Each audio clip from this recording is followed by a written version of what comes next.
تاجیک و ازبک بینگر هر دو از یک گوهرن، از قدیم این هم دلان پیوند بر یک دیگرن. تاجیک و ازبک سبز از یک پدر یک مادرن، دوستی را با محبت بین هم می پرورن. شادی و اقبال طفلان، حرمتی خرد و کلان، دوستی جاویدان دستوری هر دو سرورن.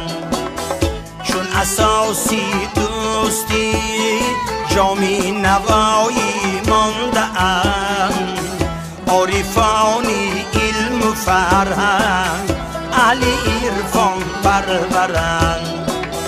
دوستی جاویدان دستوری هر دو رهبرند.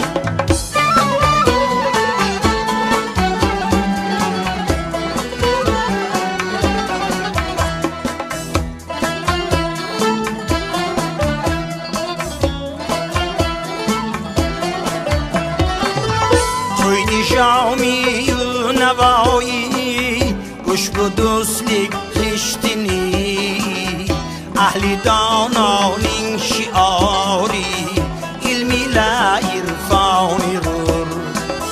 یکی دولت رهنماسی نی قرار و امری بود، یکی رهبر شنیگر elden dualar yağılır.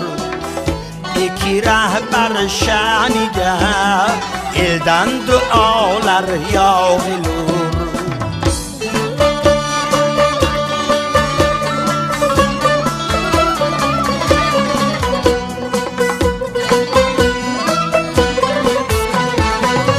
یک سیما و یک منظره می آفرند اهلی ادب.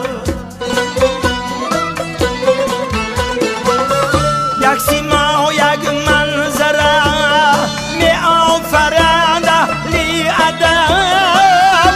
هم سخن هم بزم هم پیمانه و هم ساغرم، گر نهانی گفته از پست و بلندی زندگی. دوستی این دو خلق از گفته ها هم برترن. دوستی این دو خلق از گفته ها هم برترن. دوستی را با محبت